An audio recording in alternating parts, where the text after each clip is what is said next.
for. So the number 4, so again, we're doing the top 10.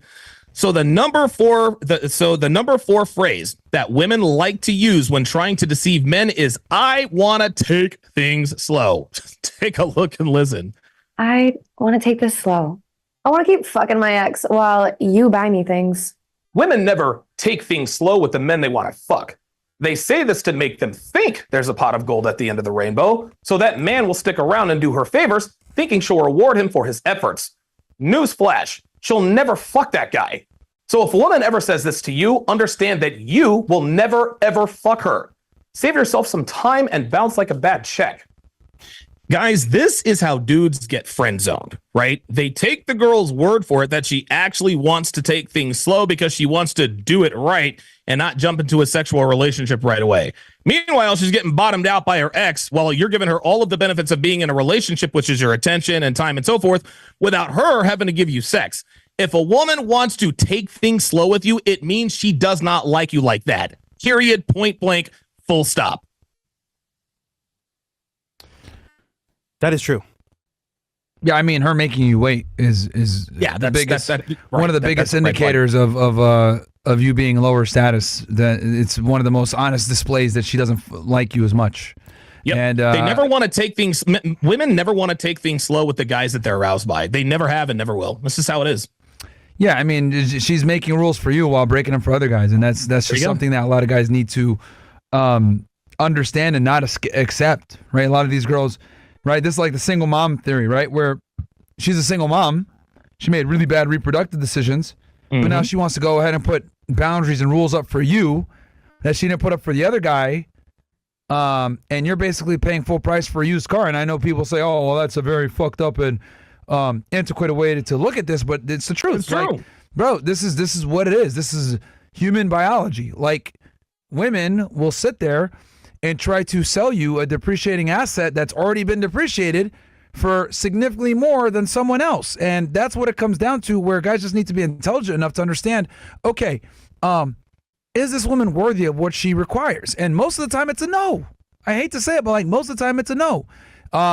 They're overcharging for their product, right? That's like right. And only women are able to do this, right? Like if you're a guy and you're a fucking loser, and you don't have the leverage to demand a certain type of woman, like reality lets you know this fairly quickly, and men make peace with it, right? Like we know all the time that guys, right, might be outclassed by a woman, and if he gets her, great. If he doesn't, like there's no real like, oh yeah, you get what you're in, right? But with women, for some odd reason, if I say, hey, you're batting out of your league, you don't deserve this caliber of guy, you should probably tone down your standards.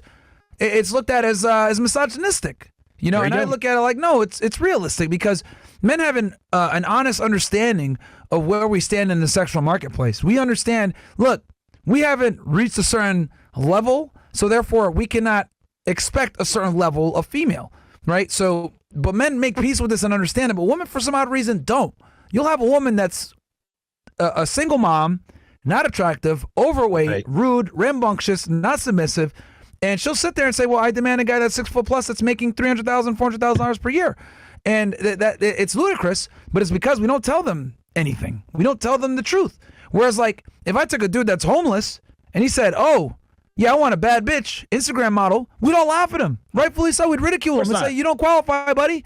And he would probably sit there and tell you, yeah, you're right, I don't qualify. I need to accept it. But if I tell women this, they look at me like I'm an asshole. And the problem is that we need to go back to telling people the truth. And if we did tell them the truth, we'd be in a much better society. But it's because we lie. It's because we care more about political correctness and feelings than getting shit done or being pragmatic and honest as to why we have so many of the societal issues we have now. Yeah, and I'll also tell you this. I think we need to start calling women losers. Man, we just need to start calling what they're. Listen, listen, man. If you're a man and you don't have a job, you play video games all day, when you live with your mom, you're a fucking loser. Yep. If you're a girl and you're unemployed and you sleep around and you're putting booty pics on Instagram, fucking loser. The problem is we're not calling women losers. This is why they don't have. And Myron, you're 100% correct. If a man is inadequate, the world lets us know very, very quickly. If a man is a loser, we know we're losers. That's what, that's why we have more motivation. There are so many women who are losers who have no idea that they're losers. Why else do you think they're not changing? Yeah, I mean, when you don't get real world consequences for your deficiencies, there's no incentive to improve the deficiency. And I would argue that since feminism, since like the real push for women's suffrage and feminism, which I would mark in the 1960s, since then we haven't really been honest and adamant about getting women to improve through shame. We really don't. If anything, I would argue we've done everything in our power to limit shame and stop it. Right. We've done everything to kind of reinforce bad behavior versus we haven't necessarily we haven't done that with men. Right. And I think shame and telling people that they're losers and letting them know that there are objective L's is very important for the thriving of a society. But we kind of have this whole participation trophy mindset right in the West, especially when it comes to women, where we don't tell them that they're losers. We need to go ahead and let women know, look, if you're 30 years old and you don't have a serious counterpart, right, whether it's a serious boyfriend, a fiance, a marriage, something, if you reach 30 years old and you don't have a serious male counterpart, while simultaneously knowing that the dating marketplace is significantly easier for women, you're a fucking loser.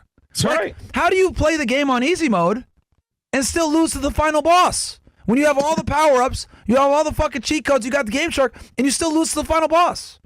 Like, that's unacceptable. Because that, quite frankly, is what modern women have. They have all the social advantages. They have all the protections. They have all the rights. They have all the privileges. They're able to, they get the benefits of both. They get the benefits of egalitarian society, which I would argue we have an egalitarian society nowadays, right?